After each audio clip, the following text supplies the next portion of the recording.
En este video voy a estar explicando el tema uniones químicas. Vamos a hacer una breve recorrida histórica por algunas personas que han contribuido justamente al tema de uniones químicas, y vamos a ir viendo cómo trabajar un poco para poder resolver de una manera bien práctica el tema de las situaciones problemáticas que se nos puedan plantear. Bien, entonces les cuento brevemente un poquito del recorrido histórico que también nos propone el material bibliográfico. Las uniones químicas comienzan con Dalton, donde Dalton lo que plantea justamente que los átomos entre sí tienen puntos de unión, o sea que ya está planteando que los átomos se pueden unir entre sí. Frankland habla de atomicidad, bien, y Abegg justamente lo que hace es incorporar el término valencia. Atomicidad, Frankland lo asocia justamente a lo que Abegg después llama valencia.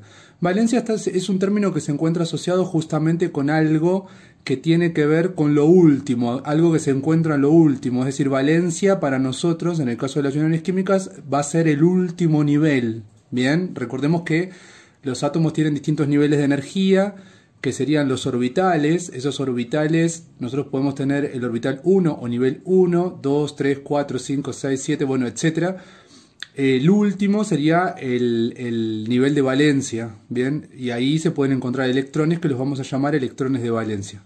Ahora, cuando Abegg y Drude, digamos Drude basado en Abegg, incorporan el término de valencia y llaman valencia justamente al número de electrones disponibles para enlazarse, que es justamente lo que estamos mencionando acá, el número de electrones disponibles para enlazarse. Y acá empieza a aparecer el término este importante, que es un concepto muy importante, el tema de enlace. Bien, que ahora más adelante lo vamos a volver a mencionar. Y enlace justamente tiene que ver con esta cuestión de unirse a través de sus electrones. Bien. Lewis incorpora el término kernel. El kernel es siempre positivo, bien, y el kernel me da una idea de los electrones que están en el último nivel, bien. Cuando yo me refiero a último nivel, me refiero a los electrones que me faltan para completar ese último nivel. Y el kernel es un número, bien, el kernel es un número que se saca siendo el número de protones que tiene el átomo menos el número de electrones internos, bien, o sea que no vamos a contar los electrones de valencia, solo vamos a contar los electrones que están en la parte interna. Hacemos el número de protones menos esos y nos da el número de kernel, bien, que sería el número de electrones que le estarían faltando para completar justamente el último nivel de dicho átomo. También Lewis habla de la teoría del átomo cúbico, bien, donde hay un artículo que se llama El átomo y la molécula, y ahí él habla del enlace y dice que los enlaces se forman justamente cuando los átomos comparten electrones. Esto lo estoy destacando porque los átomos comparten electrones en algunos casos, pero en otros casos no los comparten. Pero ahora vamos a ver qué es lo que sucede. Y en esa teoría, en la teoría del átomo cúbico, él dice que los átomos, para poder alcanzar la estabilidad, y esto es un concepto muy importante, los átomos, es decir, se vuelven estables, nunca los van a encontrar de manera inestable. Para poder alcanzar la estabilidad lo hacen con 8 electrones en su último nivel. Bien, o sea, fíjense que acá aparece el número 8 electrones en el último nivel. Bien, ¿cómo hacen para alcanzar esa estabilidad? Compartiendo electrones. Por eso yo acá armé en este diminuto mapita justamente esta breve explicación.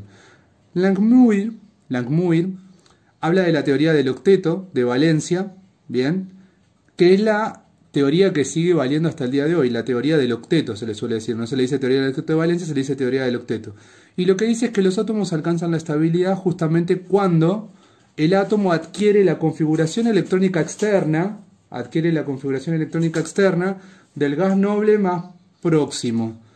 Entonces, la estabilidad, ¿cómo la van a alcanzar los átomos? Teniendo la cantidad de electrones de valencia del gas noble más próximo. Bien, o sea, tienen que alcanzar la misma cantidad de electrones en el último nivel que la que tiene el gas noble que tiene el más próximo. Eso es lo que dice la teoría del octeto. Ahora, vamos a avanzar un poquito más. Vamos a ir viendo un poquito de este tipo de cosas. Vamos a ver el tema de las fórmulas. Y después yo les voy a ir contando un poco esto de la teoría del octeto. Nosotros tenemos acá lo que se conoce como fórmula molecular. La fórmula molecular, como dice el nombre, es para moléculas. Ahora después vamos a ver la diferencia entre moléculas y lo que puede no ser una molécula. Acá tenemos, por ejemplo, H2O y acá tenemos H2O2. Y la fórmula molecular me indica la cantidad de átomos que van a estar involucrados en esa molécula a través de este numerito que está acá abajo, que se llama número de atomicidad, que yo lo marqué acá con verde. Bien, el número de atomicidad me está indicando acá en este caso que tengo 2 átomos de hidrógeno, y como acá no hay ningún número de atomicidad, quiere decir que es 1. O sea que tengo un átomo de oxígeno. Acá tengo 2 átomos de hidrógeno y 2 átomos de oxígeno. La fórmula mínima, en cambio, lo que me dice es lo mínimo que yo puedo tener de átomos que conforman esa sustancia. En este caso, para el agua, la fórmula molecular y la fórmula mínima coinciden.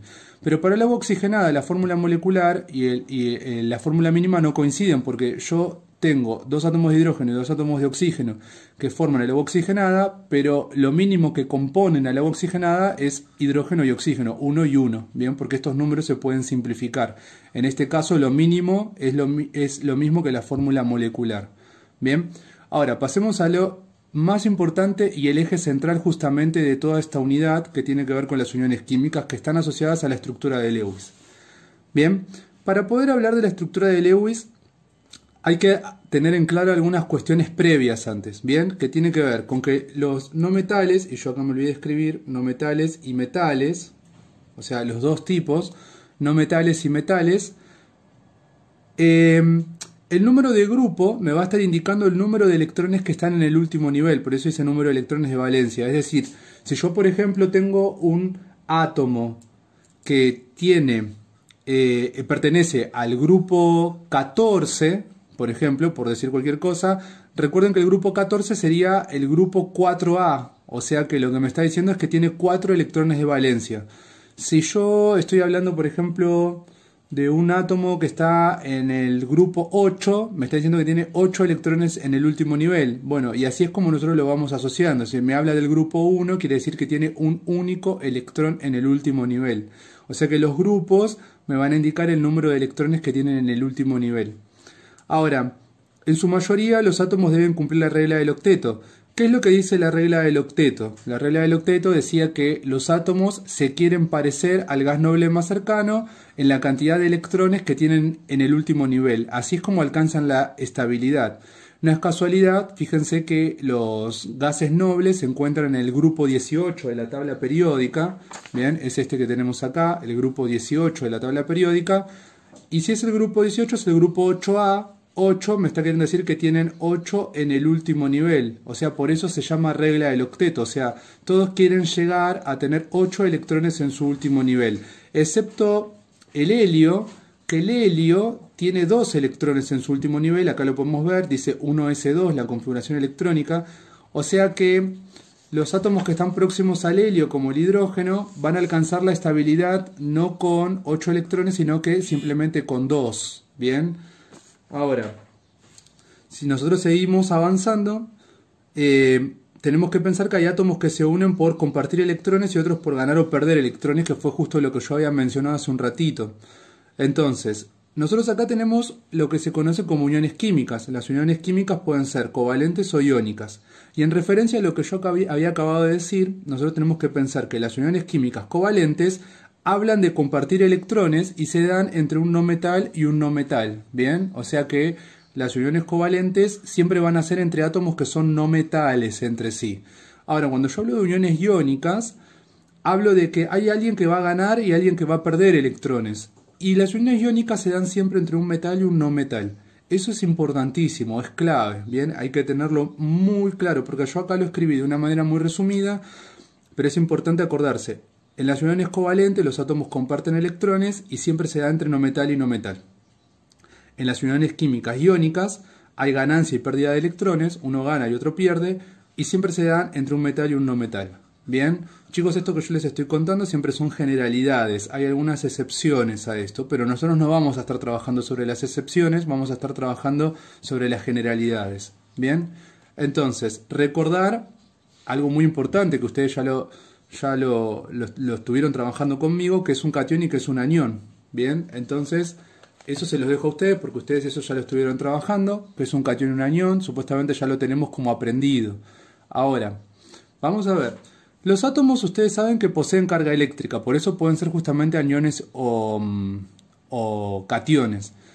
Recordemos el anión negativo, el catión positivo. Entonces, si ganan electrones, van a ser aniones, se van a transformar en aniones, si pierden electrones, se van a transformar en cationes. O puede ocurrir esta situación donde comparten electrones.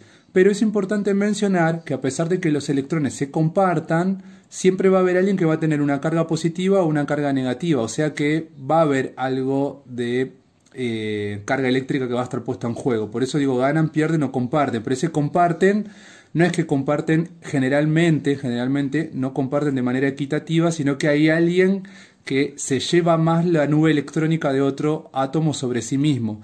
Y eso está asociado justamente con la electronegatividad, que era una propiedad periódica que nosotros habíamos mencionado, donde decía esta propiedad periódica que era la capacidad que tenían los átomos de tomar un electrón de otro o llevarse la nube electrónica sobre sí mismo. Bueno, los más electronegativos van a tener tendencia a ganar electrones, por lo tanto van a ser aniones.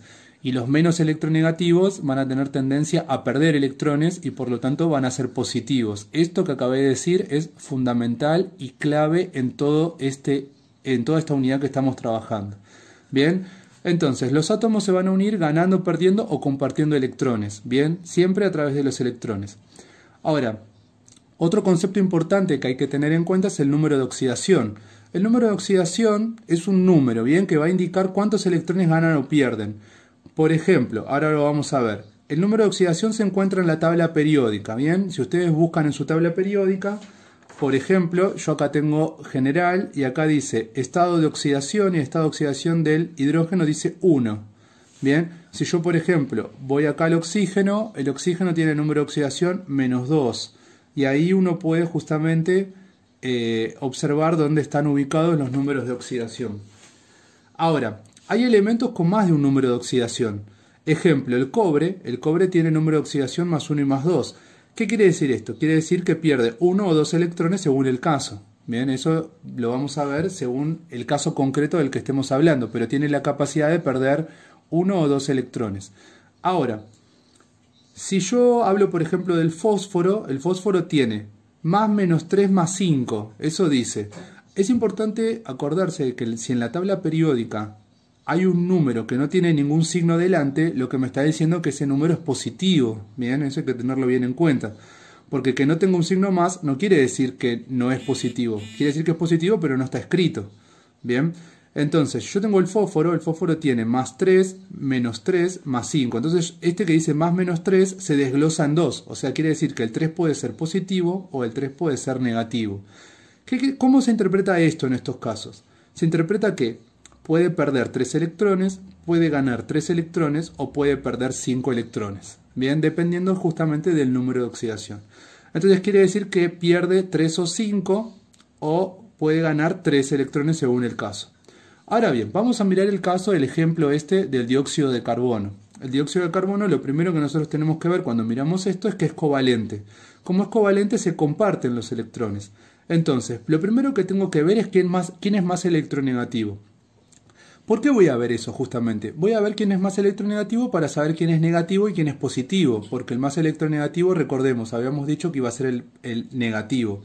Entonces, el oxígeno es más electronegativo que el carbono. Bien, de hecho, si nosotros miramos en la tabla periódica, el oxígeno dice número de oxidación 3,4, electronegatividad 3,4 y en el caso del carbono dice 2,6.